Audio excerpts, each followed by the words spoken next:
All right, Alex, we are catching Candace at an amazing moment in her career.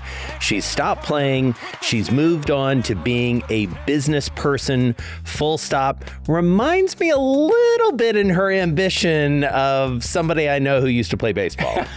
You know, I really connected with her. I felt like very much like I was looking in the mirror a little bit. She has such a great vision, a clear, big vision, but she's also a media star. I believe she'll be a future owner in the NBA and WNBA. She has a wonderful relationship with Adidas, where they made her the president of basketball for women's basketball. And if she was a stock, Jason, I would buy as much as I can. This is a good one, folks. Up next, Candace Parker. All right, please introduce yourself. I'm Candace Parker. So happy to join you all. And how would you describe what you're doing these days? I'm more outside the lines, I would say. I think my whole goal is to continue to grow the game of women's basketball and women's sports in general. And so I was named Adidas Women's Basketball President recently this year. Just kind of like the business of sports, if you will. And then also doing a little broadcasting with the guys on TNT and the NBA. Well, and you, early in your career, you know, you grow up in Illinois, you end up at University of Tennessee, which is already iconic at that moment. One could argue you made it more so. A couple of national championships. You play for Pat Summitt. We talk a lot about coaches being influential. I mean, Alex talks all the time about how pivotal that was for him. When you think about the pantheon of coaches, Pat Summitt is there across all sports. Tell us about meeting her and what convinced you to go to Tennessee, because that clearly is, when you talk about deals, like making that deal really changes the trajectory of your career. What was crazy was, yeah, it was in between the lines. You know, obviously I wanted to play basketball. I didn't go to Tennessee to like be a writer. Like I went there with the mindset that I wanted to play basketball as a career. She was landing from speaking to the CIA when I flew in for an unofficial visit. Like, let that set in. And I remember my dad just kind of like sitting back in his chair. And my dad is the one that is the visionary and he's the one that was like, you're 6'4", but you're still going to be able to dribble, shoot, pass. We're not going to stand you by the basket. And in other ways, I think it was the same. He wanted someone that would teach me not just basketball and the X's and O's, but about like after the ball stops bouncing. And those lessons that you learn now are going to be applied later. And Coach Summitt was the perfect example for that. Like I wanted to be a mom and to watch her just balance being a mom as well as being one of the best, if not the best coach ever, and win national championships. Her as a human, growing the game of women's basketball. I mean, she was at the forefront of Title IX before it was popular. So just being able to like see all of that at a young age and then now be able to learn those lessons through that, I think that's what got and sold myself and my parents. I get really nerdy about this. Like Jason said, like, because my father left at the age of 10, mentors and coaches kind of, you know, formulated my life really and really made such a big impression and inspiration in my life. But specifics, is there one or two things you can share? Because we didn't play for Coach Summitt, that really motivated you to this day that you still carry with you? 100%. The biggest thing with Coach Summitt is she was the same person when she was hanging banners as when she was going through rough patches.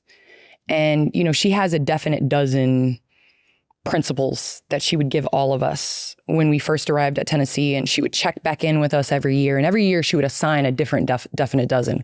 Well, I got the same one every year. It was handle success as you handle failure. And it was the opposite of what you think. I think I beat myself up when I miss a shot or when I'm not successful or when I lose a game. But it was like, you move on real quick when you succeed. And so it was like these lessons every single year. I would come back and get different lessons from things that I observed about her. But Coach Summitt just had a presence. I think she demanded greatness and respect, but she was one of the best listeners. And I think that's what set me up a little bit, because the expectation was all coaches were like that. Because I played for my dad, my high school coach, and Pat Summitt. Mm-hmm. So the expectation was like, this is how it was, but it wasn't. She would come to timeouts and be like, Parker, what do you think? Right? this coach is asking me what I think. And then sometimes we would do what I would say, or sometimes we wouldn't. But the times we would do it or not do it, I would still feel ownership and feel heard.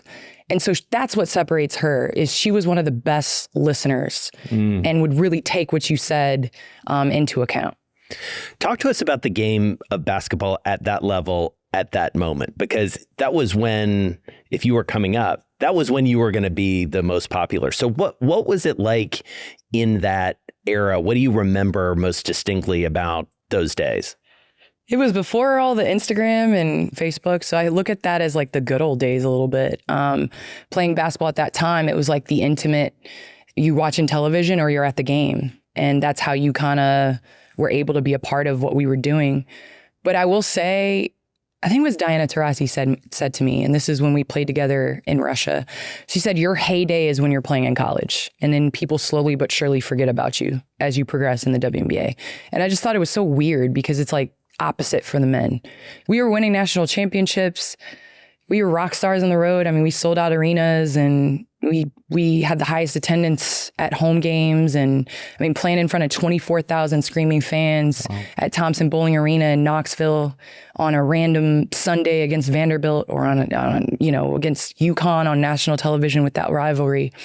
And I think it set the stage for solidifying that women's basketball was special, but it also was like, this is what we're capable of if it's properly invested in. And I think that was the whole separation. I don't think it was the talent. I think it was the proper investment that we needed within the WNBA. And when you were in college and you were playing in front of sold out crowds and you guys were rock stars, did Candace Parker already start thinking about life after WNBA and being a rock star in the world of business and where you are today? How far back do you go back to visualizing the future? Well, I would say a semester and a half, I was a finance major because I really wanted to do that. And then Coach Summit wouldn't change practice and I needed a prereq. And I was like, I'm not staying here another year and a half for finance. But yeah, I always wanted to do and be a part of and learn outside of basketball. And, that includes asking questions. I think immediately in broadcasting, just learning about media, learning how to communicate, learning how to be behind the camera and what goes on and what the expectations are, but also just asking why, and when you're walking into meetings, you sign a business manager or finance team, like learning to ask questions, I think was my into a lot of different things. And I learned that early on in college where people like answering questions. I think a lot of people are scared to ask them. But if you ask, usually there's a relationship that's developed, questions are answered, and you learn more. And so I think that was kind of if I ask, the more questions I ask, the more lanes are going to open. And so that's kind of what I did early on. Where does that come from, do you think? Because there are a lot of people in your shoes who would have been content, especially given the level of fame that you're achieving at the college level, like, this is awesome. I'm just going to do this as long as I can. What gave you that need, it sounds like, to look around the corner and to think about what was next? Is that from growing up? Like, where does that come from? I'm like the annoying little sister that always asks why. I have two older brothers. They're 8 and 11 years older than me, my heroes. I always asked why, and we always debated. And so I think that was also, people are like, how do you sit at the desk with Chuck and Shaq and Kenny and D Wade and Jamal and all of those guys? How do you sit there? And I'm like, that was our every Saturday and Sunday in our house. Right. And so I think it just comes from wanting to ask. I think being okay, being embarrassed at times if people are like, how does she not know this? But a lot of times I learned when I'm asking questions, people might not want to ask, but they didn't know the answer either. And so like, I don't know, that came from being on team sports as well. Like I would raise my hand and be like, I don't understand the scout, or I don't understand the defensive coverage. And so it just kind of became a habit of just wanting to know and wanting to know more. And given what you said, and Diana Taurasi's observation was exactly right at that moment, like this is it, like or at least this is the peak. Given that, what are the decisions, or how do you make the decisions coming out of college as to what's going to happen next? When you're young, and especially I had my daughter after my first season in the WNBA, I think you're automatically thinking about your brand and getting better at your sport, but you're also thinking about your finances and making sure that you can take care of your family the best way you can. I was fortunate to be able to have longstanding partners.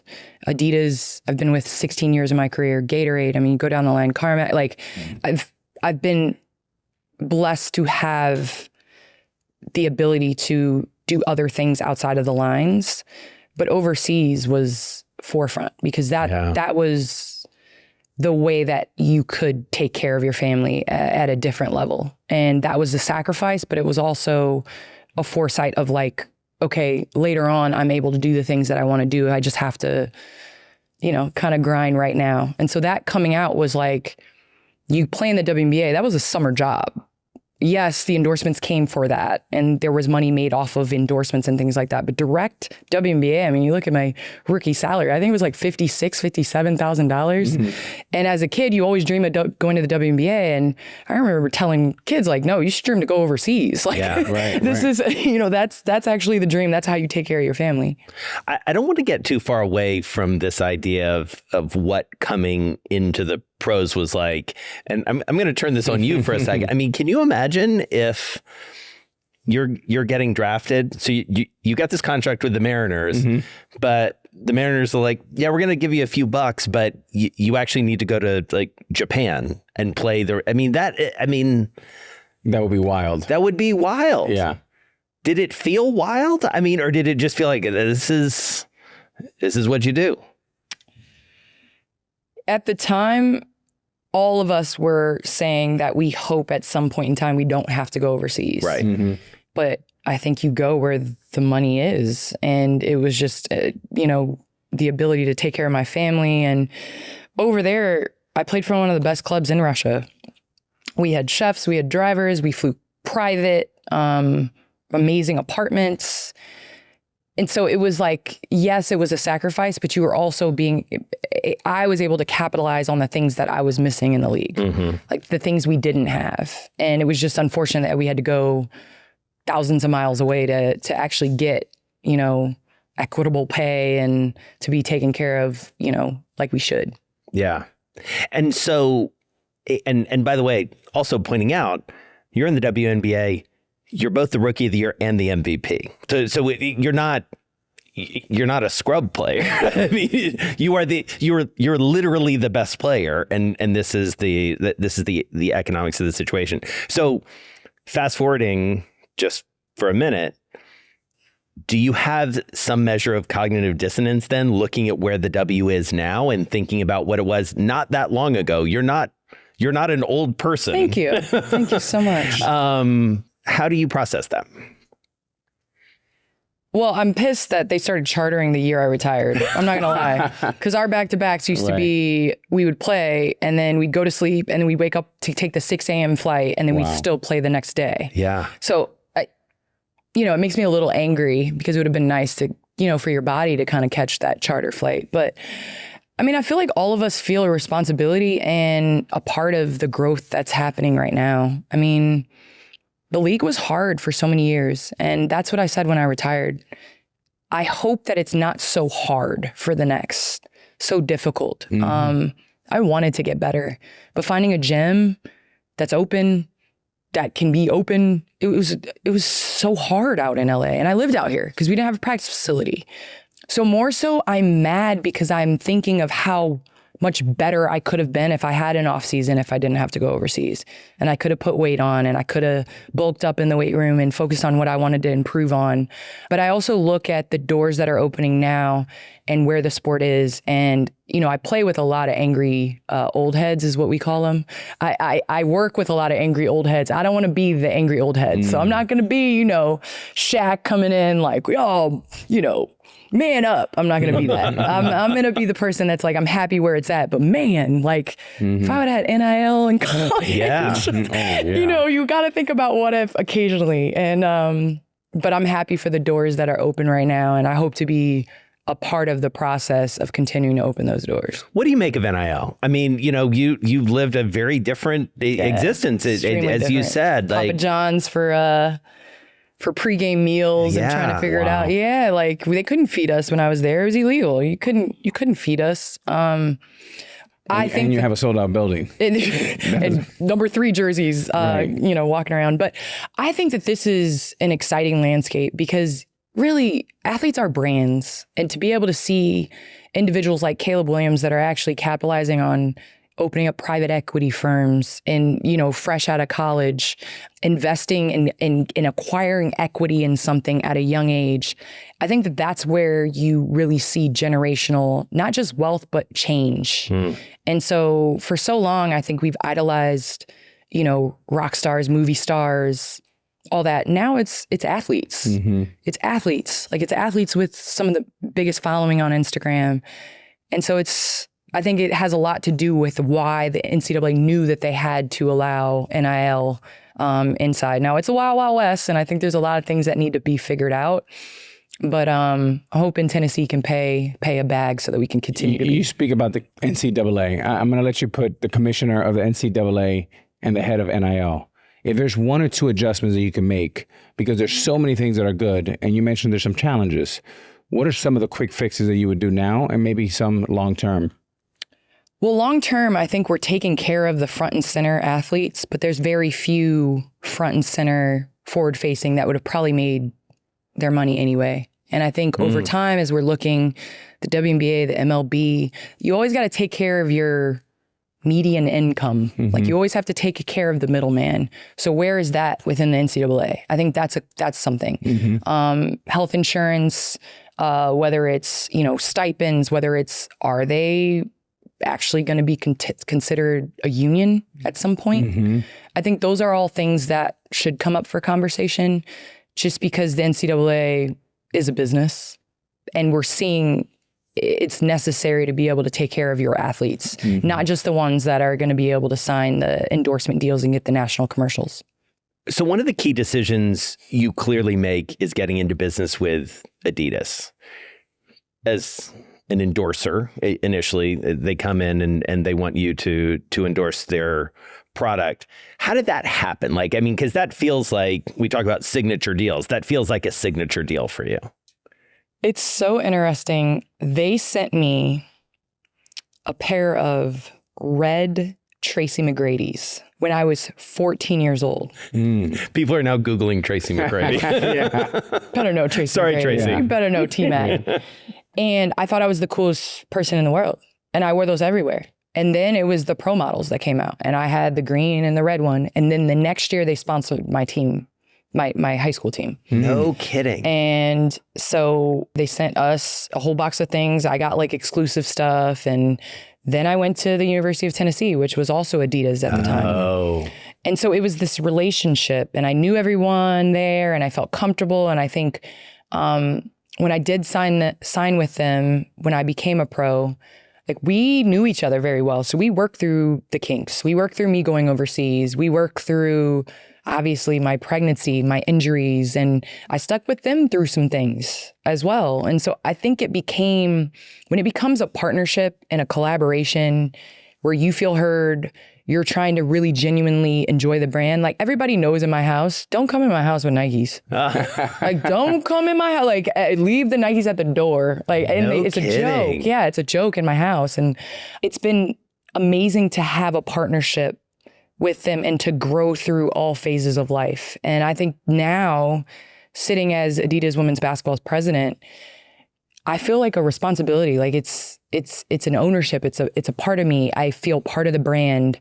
And I'm just trying to grow it from a different, vantage point. Tell us about that moment where they call and say, we want you to take this role. This is not just, we want you to wear a shoe, not just a signature shoe, but talk about that moment where they say, we want you to have a different job. It was so interesting because, again, I'm planning for the next phase of life, but I really want to know what goes into building a brand, building a collection. So as we were doing my collections that were coming out, the Ace collections, and it was, a clothing line, I wanted to be in the meetings. I wanted to be in the planning. I wanted to talk to Dick's Sporting Goods where it would be carried. And I wanted to be in the design. I gave feedback, like real feedback about shoes. I didn't just come in to check a box like I came in the office. And so I think through those conversations, again, developed a lot of relationships. Nobody is at Adidas now that was with me when I first signed. So it's all new people. It's just new relationships that I was, that were developed, and the trust and all of that. And so this was kind of in the making, I felt. I didn't know it was going to be like this, but I'm always super passionate about growing the brand, and especially growing it for women's basketball. And so when they kind of made the pitch to me, it was a random meeting. I went down to LA, their office here, and it was a video, and they had like this briefcase. I was like, what's going on? And on, they pull out the jacket, and on it's like Adidas, women's basketball president. And I was like, wait, what? Wow. And they were like, we would love for you to be a part of the brand. They made you a jacket? Still. That's They made me so a jacket, a Letterman's jacket, and it was really cool because they were like, we want you to continue to grow the game, but just differently. So Candace, I've been in those meetings too, but with the rival company up in the same way, up there in the Pacific Northwest, in Portland. Yep. So you go through the presentation. Walk us through, how do you go from that presentation to actually putting some type of term sheet in front of you and your agent? And does it go back and forth a couple of times? Do you redline it? Walk us through that. Yeah, I think there are questions all the time about, filling in defining a role. And I think that's the biggest thing. But at the end of the day, yes, we did go back and forth, but I think having trust in somebody to fulfill promises, and having a reputation and having experience with them, you trust that even if everything isn't bold line or whatever, that they're going to deliver on what they're going to say. And so I think that was the thing. I mean, we agreed in principle pretty quickly, but it was just the underlying things of what, I wanted to do with this role, and what was expected of me, and, what I would need to be able to succeed and to really continue to grow it from that perspective. And honestly, I can say from day one, the first meeting we've had, it's been amazing. My imprint won't be on it until 2025 because you know how the brand works. It's a year ahead. But already, like, just the conversations that we've had, and, our focus, and, what our intentions are. I think grassroots, you see a kid like me at 14 years old put on some T-Max, it had a lasting impact. Yeah. And so I think we're realizing, not to give away secrets to the, to the other brand, but we're realizing, like, it's super important to find that 14-year-old kid. Yeah. And so I don't want to get too far away from this signature shoe conversation. Swap some notes here. What was it like when that happened? When you put on your own shoe? It was nothing like it. I think I love the design process because I was a sneakerhead back in the day. I wore the KGs when he was there, or the pro models, the T-Max, the AIs, all that. So I was always into, like, okay, so you're able to start from the ground up. There's no design, and you can design whatever you want. And at the time, it's so funny. The first thing I said, I was like, I like Skittles. I want to have, like, smashed Skittles on the bottom of the shoe. And they came in with, like, 15 designs of, like, smashed Skittles. Like, what would that look like, and spark colors and all this stuff. So I had the coolest experience creating the shoe. And then when it finally came to life and I actually put it on, I think I was more excited because I had replica shoes for all my nieces and nephews and my daughter. Nice. And so it was really cool to see, like, my shoe and what came about from that on other people's feet. What was it like for you? I remember one of the kind of meetings of creative where they were asking me, what's your favorite car? What's your favorite watch? What do you order at Starbucks? I'm like, what are all these questions? Yeah. But they asked me like 50 questions, and then they came up with this awesome killer shoe. And then that led to my first commercial with Nike, where I took the shoe and put it in a blender, and then I drank the drink. And it was a dream come true. I mean, I'm a kid from Miami. My mom collected food stamps, and here I am wearing my own Nike sneakers with my teammate Griffey. Yeah. And in many ways, I felt like, Jordan and Pippen, because they both had their sneakers, and he and I had our own sneakers. So I thought it was awesome. Yeah. Let me ask you this. What was that feeling like the first time you saw somebody else wear it? Like when you just were driving in your car and you just looked and you saw somebody or whatever, like what was that feeling? I wish I had an iPhone so I could take a picture. Yeah. But I told a bunch of people, I don't think they believed me, but the first time was like, it's a surreal moment. You're like, how are they wearing my sneakers? That's pretty cool. And it just gives you a sense of pride for sure. And a real connection to the company that they believe so much in you. I mean, think about it. Adidas can pick anybody in the world, and they pick Candace Parker to be the president of women's basketball. You have a fiduciary duty to that company. And the fact you've been with them for 16 years, it's amazing. I've been with Nike for 25 years, right? That's all I've worn. And loyalty is a big thing to me. So it's been a great relationship for me as well. Amazing. So when you think about kind of this next chapter, it's something you've been working on for a while, but I want to read a paragraph that jumped out at me, and I read it to Alex earlier. I'm going to read it back to you. So this is a paragraph from your retirement announcement on Instagram. I'm quoting here. In the meantime, no, all caps, I'm a businessman, not a businessman. This is the beginning. I'm attacking business, private equity, ownership. I will own both an NBA and WNBA team, broadcasting, production, boardrooms, beach volleyball, dominoes. This is apparently an aside, I think, to your wife. Sorry, babe, it's going to get more real. With the same intensity and focus I did basketball. Wow. Break that down for us. Like that's like a mission statement, I think. Unpack it. I always believe in speaking things into existence, and that is a goal of mine, and I'm not going to shy away from it. I think everybody assumes, WNBA players own a WNBA team, but I'm a huge fan of the NBA as well, and I think that that's a possibility as well. And I think just taking that mindset of being an athlete on the court, you set all of those microscopic and telescopic goals. But really the work comes behind figuring out how I'm going to do that. And every single day, putting yourself in a position to be better than you were the day before. I really think it's just recreating the blueprint of what you had as an athlete. I mean, you look at seasons, you figure out what your goals are. Obviously, the championship would be owning a team. And we know some people. we know a couple people, people that have and people that will, hopefully.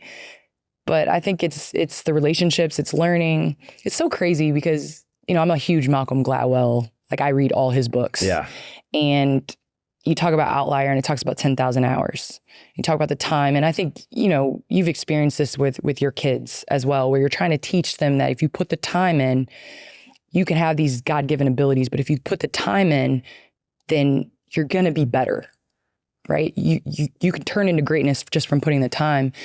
And I think athletes, when they end a career, you forget how much time you put in to be really good at your sport. Mm-hmm. And I have to remind myself that I need to put the time and the energy and the effort. And sometimes that's goal setting. And sometimes that's like now my Google Calendar, it's for real. Like I have to stay, I have to stay on top of that because that's what I want to do. And so that's going to get me there. So Candace, let's talk about that. You talk about the reps, and I'm a big believer of that. I've always said, I'm not going to be the smartest. I'm not going to be like, obviously I didn't go to any Ivy League college. I didn't go to college. So I'm going to be the hardest working, first one there, last one to leave. And I'm going to grind and I'm going to study. But talk about studying for you. How do you make up the time, because you were playing basketball, to compete in the world of the Marc Lasrys, the David Blitzers? What kind of studying do you do? And walk me through your mindset of how do you fill that gap?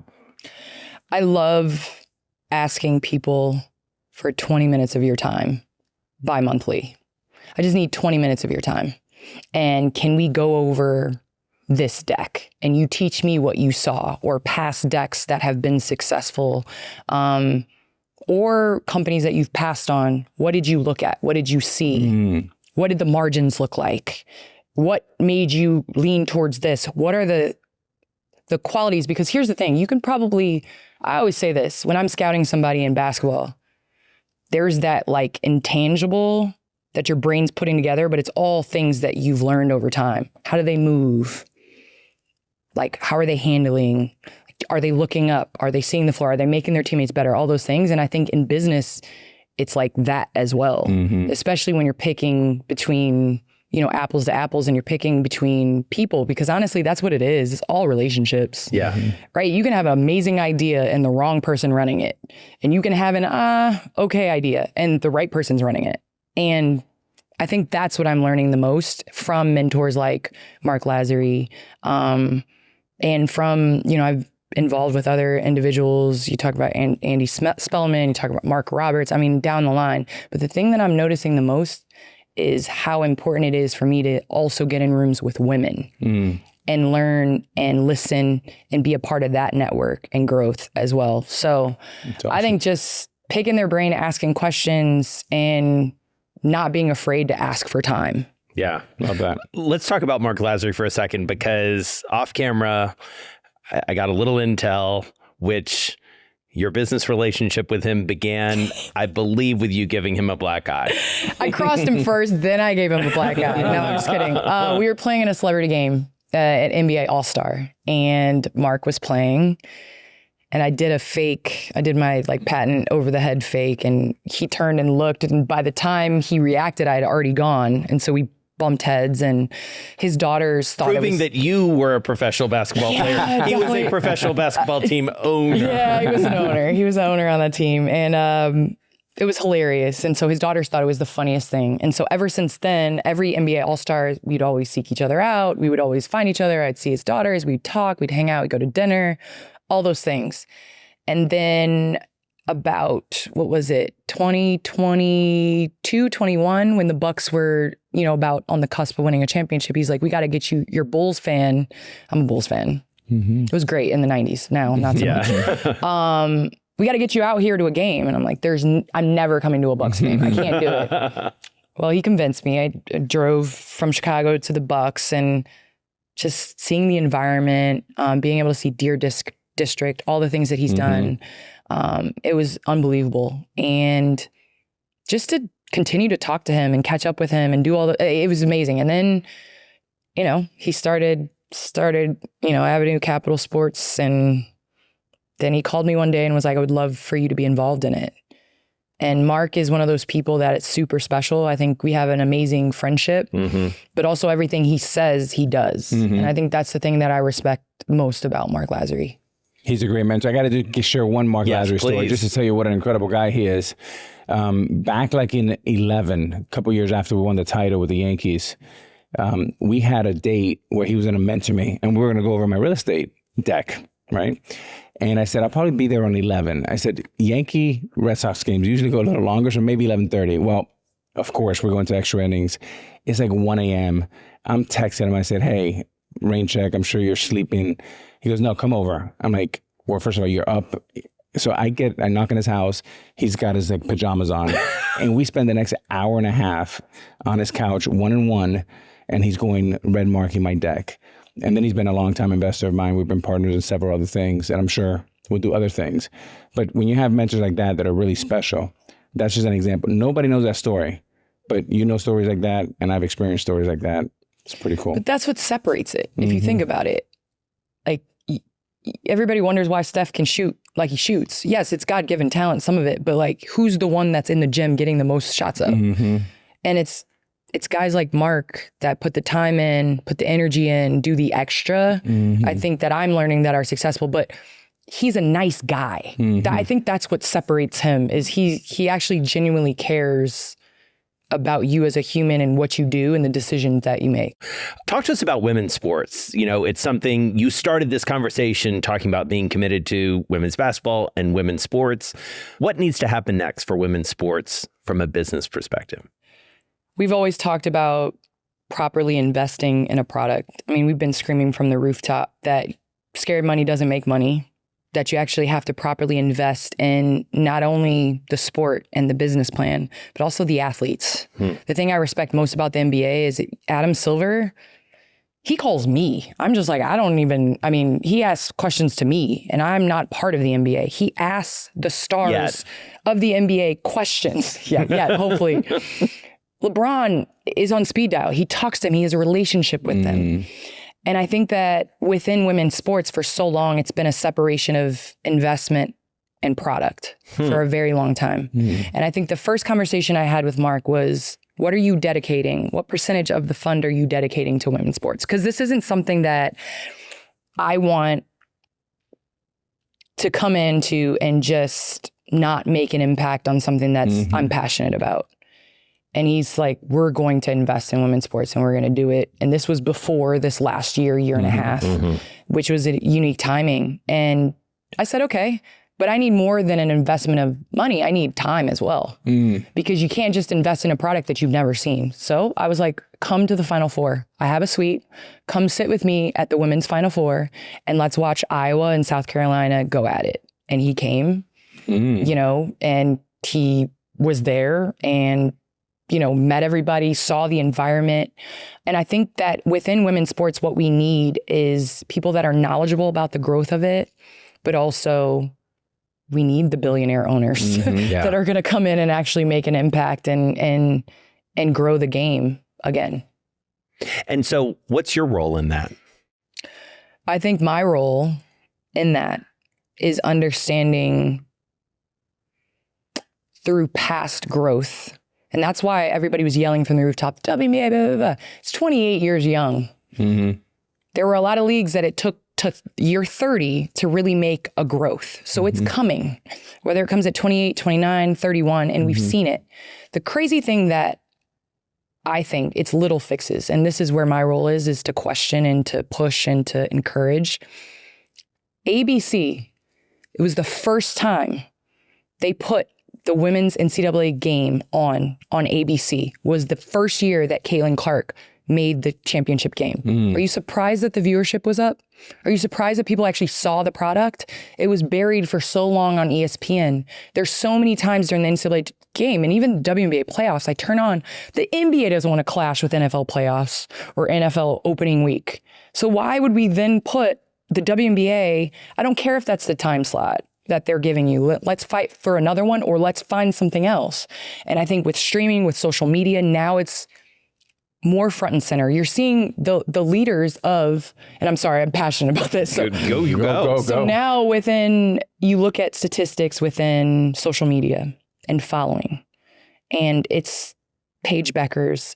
She had more followings than Suggs, who was a top 4 pick. She had more following than Anthony Edwards when he was coming into the league. So now you're able to look at social media and see what the following is, the clicks, the likes, what they're selling, you know, what people are looking for. And you're now able to see that, okay, wait, women can sell things.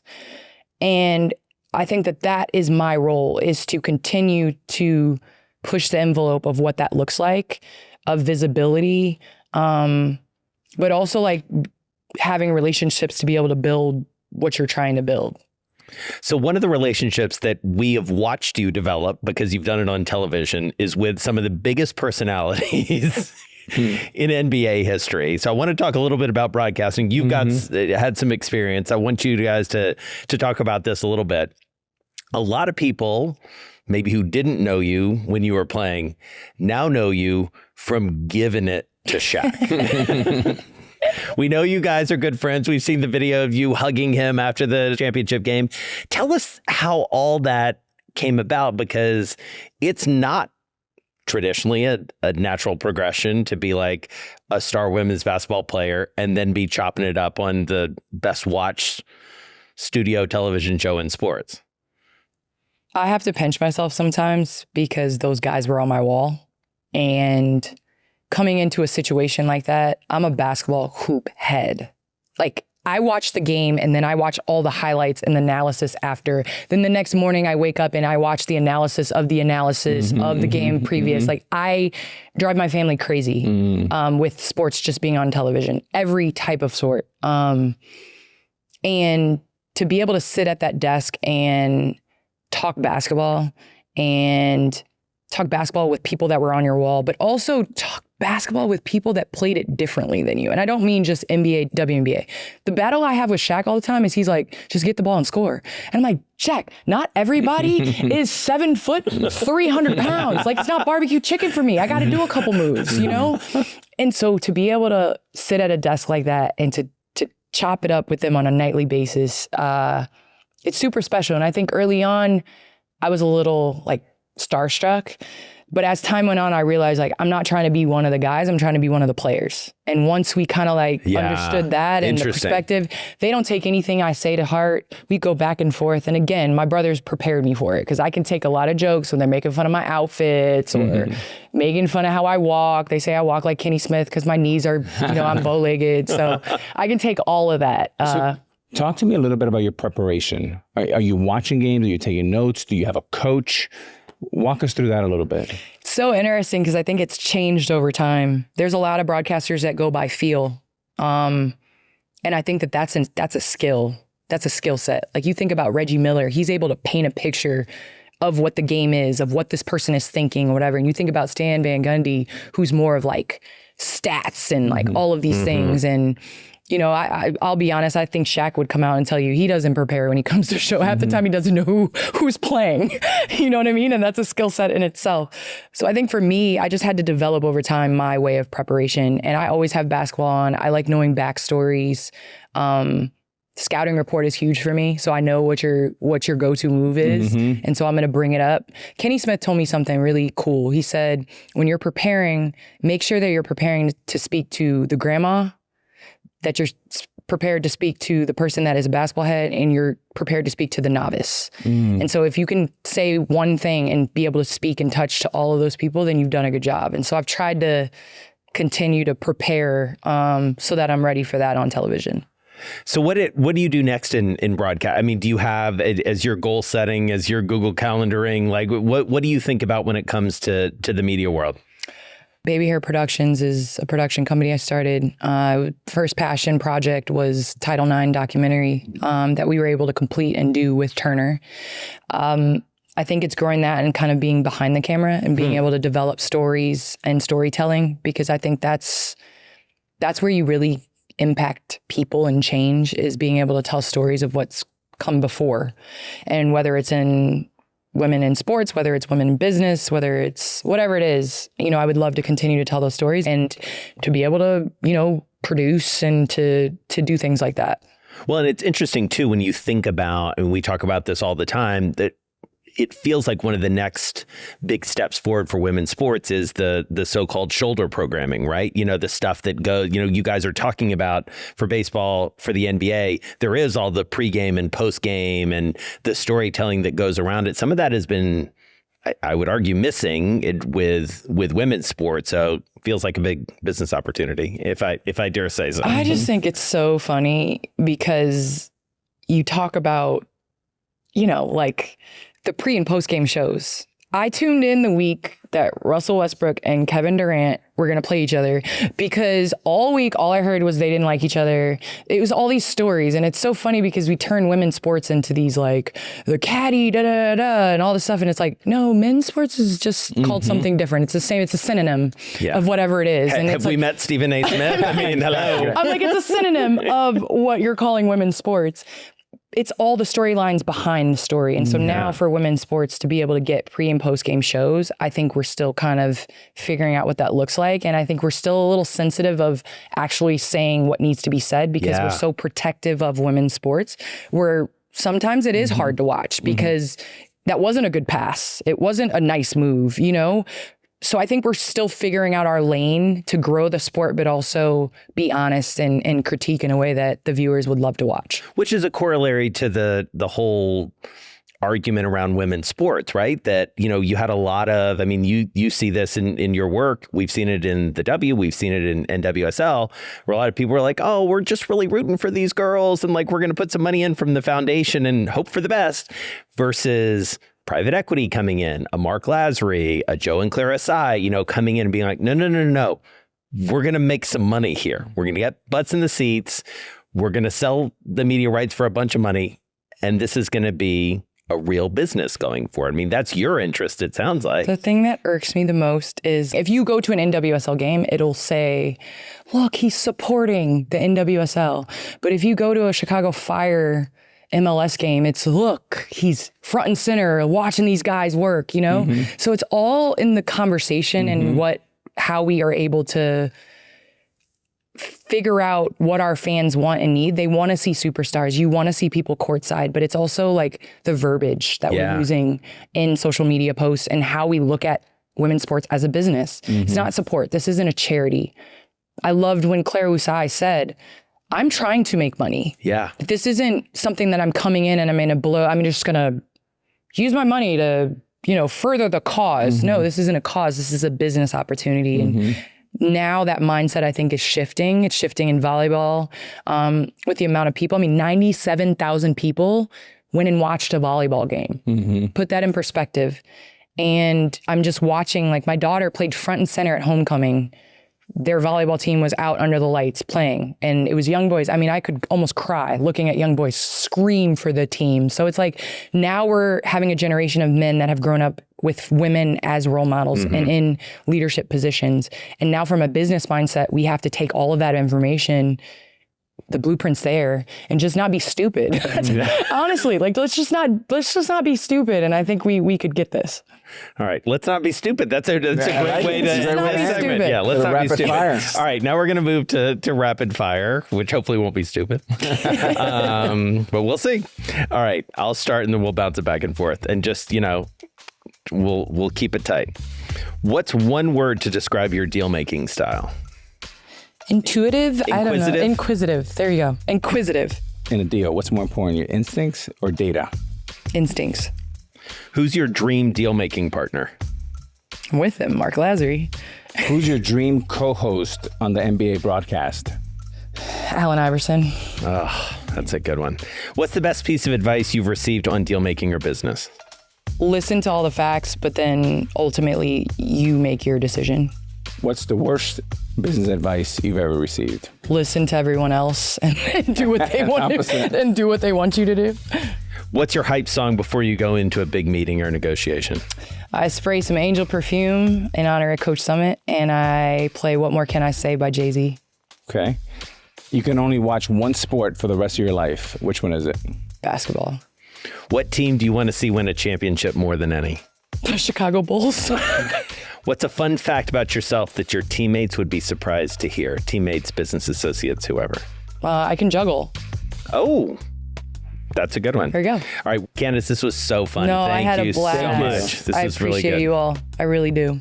And I hope that we can sit down at some point, dinner, Absolutely. and chat and do this. Yeah. Chop it up. Be great.